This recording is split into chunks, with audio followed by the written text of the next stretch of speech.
Hello everyone, I'm Brian. Today I'm reacting to Does God Really See You, or are you just an insignificant speck of dust?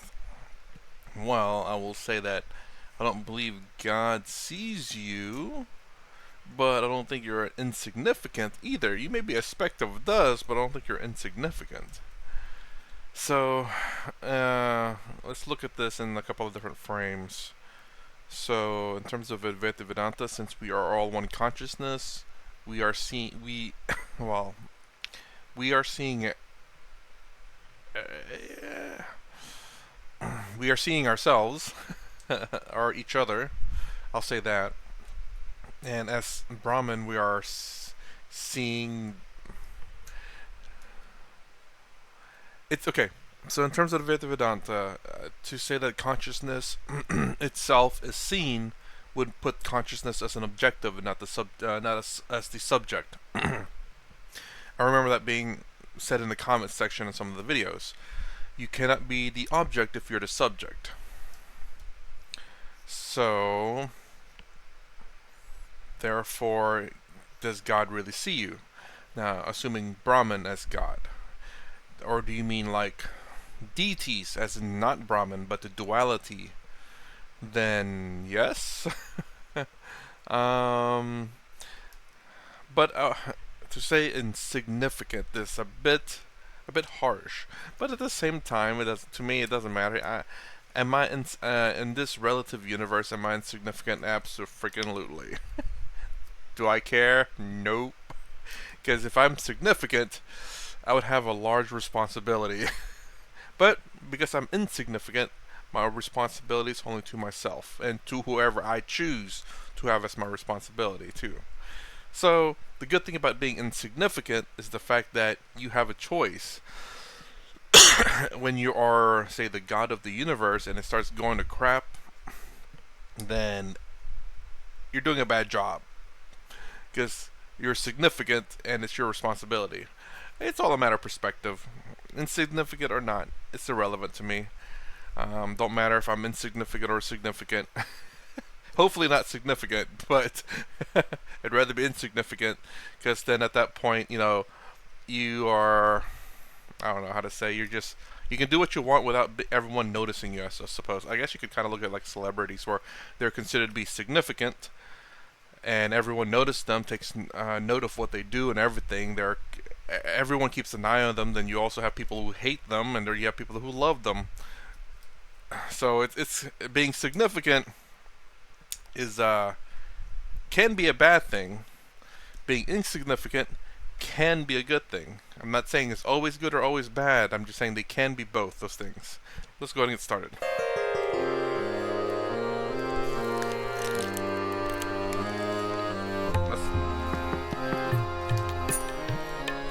That's interesting music.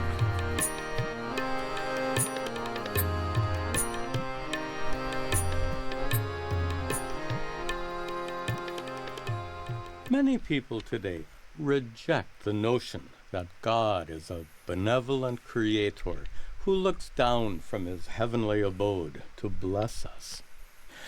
It's really difficult to believe that God is benevolent when so many babies are born with life-threatening congenital defects, and the rest of us are subject to aggressive cancers that can unexpectedly rob us of life. Dreadful events like these can challenge anyone's faith, regardless of how pious they are or which religion they follow. Yet, it's also true that religious teachings can be a tremendous source of comfort for those whose faith remains intact. It's ironic that those who need comfort the most are often allergic to religion, so to speak, and they reject a potential source of emotional support that they need much more than others whose lives are less troubled. But the fact is, people today are becoming increasingly allergic to conventional religious practices and beliefs. It's really weird to say allergic. I mean, I get what he's trying to say, but to say there, it's like I'm stupid, okay? So let's go ahead and go through this joke real quick. Could I just imagine, you and your friend are walking into a room and all of a sudden you start sneezing. It's like, oh my gosh, there's a religious person in here. I'm allergic to those people.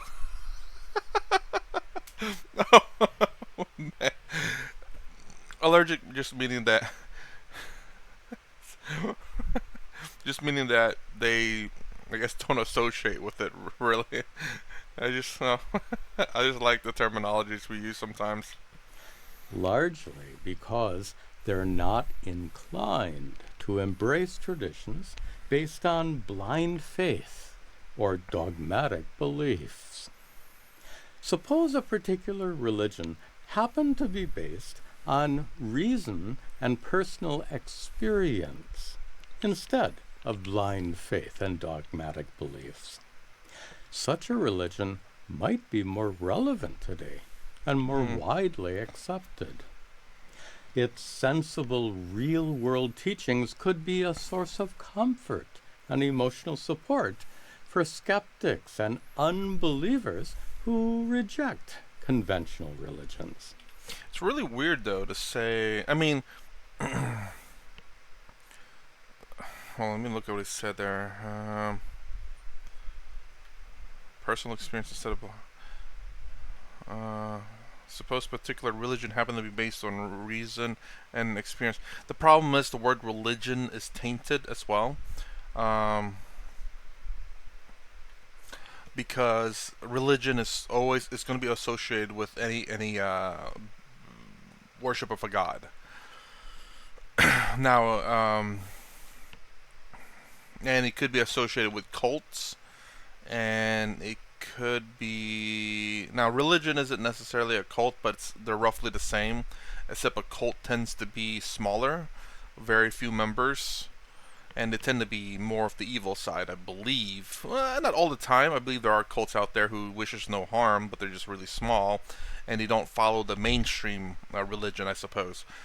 So there is a religious group that's, I believe, recognized by the federal government or U.S. government or maybe even local government called the Pastafarians. They believe in the spaghetti monster, and I think you could consider them a cult. I guess I don't know the actual definition of it, but this is based on my definition. They tend to be small. Generally speaking, cults tend to be like evil, harmful to people. But I don't think that's always true. I think cults just usually means small religious group, and then whenever they become big, they just become part of the mainstream religion. But to say emotional support, it's there's still going to be an issue because generally speaking, they want a person, want something real, a person there to have a comfort, not someone in their mind or some arbitrary or untouchable or as in not physically there, something that has to be in your head kind of support, I guess, especially for the unbelievers. Such teachings do indeed exist, though they're not generally considered religious in nature.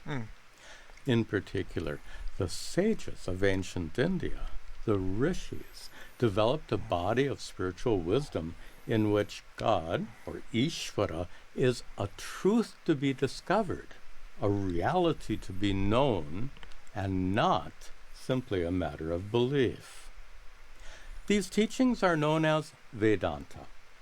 In spite of its ancient roots, Vedanta is perhaps more relevant today than at any other time in history because of its rational approach to theological issues.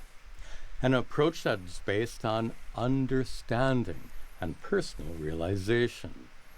According to the rishis, the universe was not created out of nothing, ex nihilo, as it's said in Latin. Instead, the universe was created out of something, out of God himself, Ishvara. Ishvara made himself manifest in the form of the universe by becoming the underlying reality, or the fabric of existence, out of which everything is metaphorically woven. I guess this is the problem that I've had with this issue too, but it goes both against the religious and the scientific, which is, okay, you say God created the universe. Who created God? It's kind of that thing. And then even if we eliminate God, okay, who created the universe? So at this point, the existence of God and the existence of universe are both true in my mind, because if the universe can exist without a creation, so therefore God can. But if we can say something created the universe, then something had to create God, in which then something had to create that something. So it's kind of a weird loop that if something had to create something, it'll never end. There is no beginning at that point. Kind of like an infinite loop. Kind of like time traveling, where you create this infinite loop.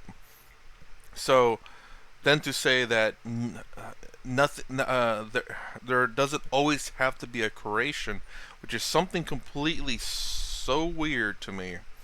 But it doesn't make sense, but it makes sense, because the infinite creation makes sense, but doesn't make sense, and it just always existed doesn't make sense, but makes sense. Meaning that it doesn't make sense that something's always existed, but at the same time, if you look at the other, where something created something, it's infinite loop, because there's something always has to create something. So therefore, it's also the same kind of logic for me. For this reason, everything is said to be made of Ishvara, like pots of various size and color are made of clay. The rishis looked upon the universe as Ishvara's physical body. In mystical Sanskrit poetry, they described awe-inspiring visualizations like the sun and moon are Ishvara's eyes. Heaven and earth are his head and feet. Tall trees on Himalayan mountains are the hairs on Ishvara's head.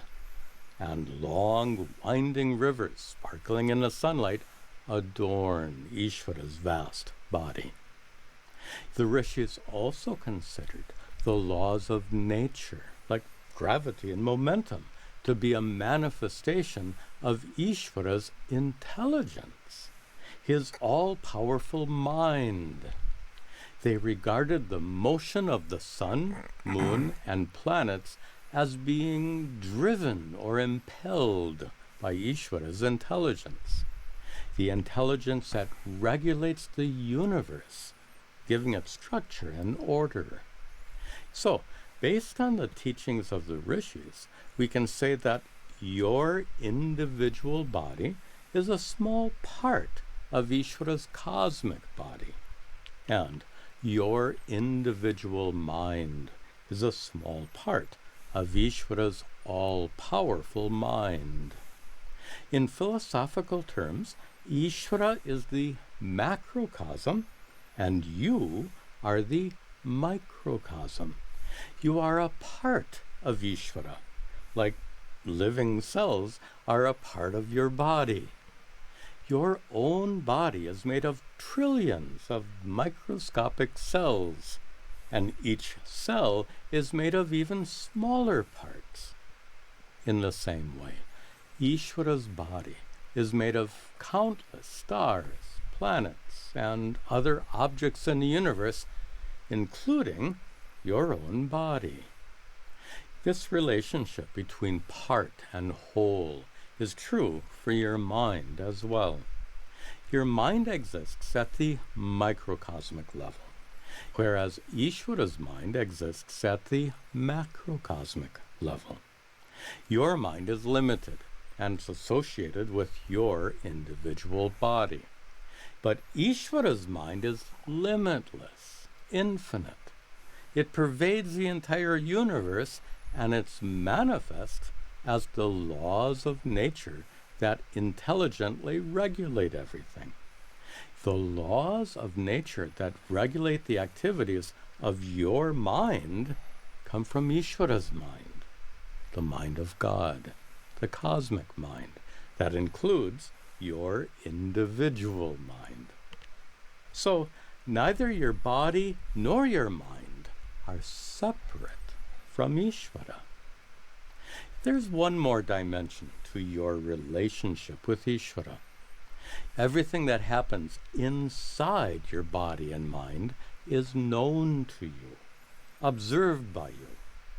You're aware of all that because of your consciousness, the consciousness that pervades every limb of your body, the consciousness that reveals every thought and emotion in your mind. Just as you are aware of your body and mind, Ishvara is aware of the entire universe because it too is pervaded by consciousness, Ishvara's consciousness. For this reason, Ishvara is said to be omniscient, all-knowing. Ishvara is aware of every star and planet, aware of every individual body and mind, including yours.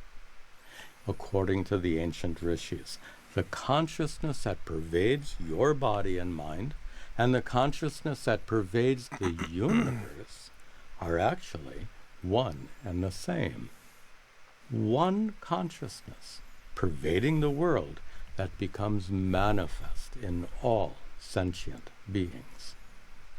That's really not our topic here, so we won't discuss it further, but you can find a full explanation in many of my other videos.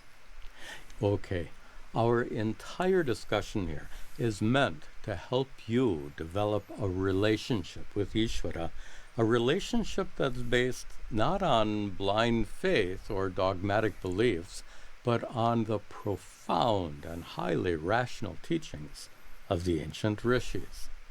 Those teachings can help you realize that nothing here is separate from Ishvara, including your own body and mind.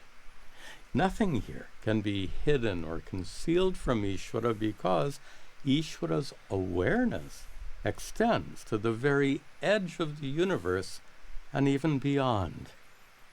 Therefore, Ishvara sees you and knows you, not because he is looking down from a heavenly abode, but because you are non-separate from Ishvara. Relating to Ishvara in this way can be a tremendous source of comfort and emotional support. But such a relationship requires more than a thorough understanding of Ishvara. It requires a deep emotional connection as well. To help cultivate that kind of emotional connection, I composed a song many years ago based on the same teachings we've discussed here. Now this part, I don't know about, say, an emotional connection. I mean, I consider myself somewhat logical, but at the same time, I guess I could, as I think about it a little bit, I could see a little bit of emotional support, I guess. Just love in general. But I guess if I were to, and this is how I'm kind of following Advaita Vedanta, it's logic, pure logic. As much logic as I can handle. That my brain can logic. But not necessarily emotional based at all. So I can say that, I say Bhakti Yoga is love and devotion for a deity, which I translate Bhakti Yoga myself into the love of people instead of, say, a deity or something. So, but the thing is, though, is that you can see it that way because Lakhani and maybe Swami Sarvapriyananda has said that people have, people have seen God in many ways. They see it, I guess, like Lil Ram and the elephant god, and and idols and animals or in objects and stuff, just as a way of doing bhakti yoga. Whereas me, I don't see it that way. I see it as in people. Now, as in so that I guess that I have this love for people in general, as in it's not like high levels of love or anything, but it's like a certain level of respect, certain level of love that everyone gets, and from there you determine where that goes. That means and love doesn't mean obviously not sexual, but it's I guess more of the respect and love kind of deal, where caring. I guess that's really it. Caring. You care for people. Doesn't mean I can always do something to help you or anything like that, but I don't ever really want to see people suffer. That kind of love or caring. But yeah, that's how I look at human. That's how I look at bhakti yoga in terms of the human being, as in caring for them. So I don't have hate for people in general, but some people can develop that. Now, do do I let that hate affect me? No, but I know I don't like that person. Maybe hate's a strong word, but I know I don't like that person, and I'm not gonna let that person affect me. I'm not gonna let that person cause me suffering. As you know, music can touch our emotions in a way that ideas and concepts cannot. We have sung this song many times here at our ashram, but it's never been recorded before. In response to many requests, I finally recorded it for this video. I hope you enjoy it.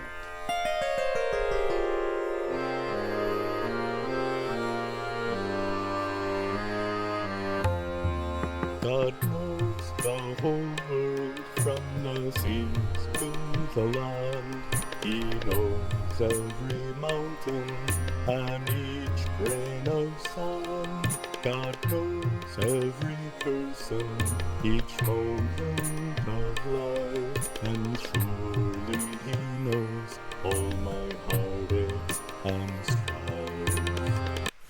I'm gonna pause it right there, because I don't want to play this song entirely in my channel. If you want to watch it, you want to listen to it, you go to his channel. You should have already watched this anyway in his channel. There should be nothing new to you. So I'm not gonna play it on my channel like I said, but so you kind of understand my perspective in terms of Advaita Vedanta, where it's very similar, um, where you show karma yoga. I think is very universal. I think everyone can kind of understand that, where whatever deed you put out into the world, you're gonna get that back most of the time. And if you believe in reincarnation, it might not be this lifetime. I don't, so I gotta get all my karma now, or maybe I get lucky, maybe I don't. Bhakti yoga, the way I see that is to people. I have a care for people, so kind of like saying you care for God. You may love God, but along with caring for people, which is a version of love, perhaps, there is of course people that you do love, your children, your brother, your family, your siblings, etc. So there's that level of caring the higher level in terms of love. Then you have your partner, of course, intimate love. Then that's the way I see Bhakti Yoga. So Jnana Yoga. This one is pretty straightforward, really, honestly. You just think of, are you this body? Are you your thoughts? Are you your emotions? It's pretty straightforward. I'm not sure how deep you can really get into that, but it's something I guess you kind of have to do on an everyday basis to constantly reinforce that. Then Raja Yoga, meditation, something that not everyone in the not everyone in the world does right. A lot of it's just used in meditation just to calm the mind. That's it. Not in terms of enlightenment, but it is part of enlightenment. Obviously, you need to calm the mind to meditate, to see your true self. But I've not really done. I will say this: Raja Yoga ain't my thing. Even though I should meditate, not necessarily in terms of just enlightenment, but I guess in terms of just quieting the mind. But even then, I think I handle my mind okay. It hasn't gone crazy yet. So anyways, that's my reaction to Does God Really See You, or are you just an insignificant speck of dust? If you like my content, please consider subscribing, thumbs up, thumbs down below. Thanks for watching. I will see you in the next vid.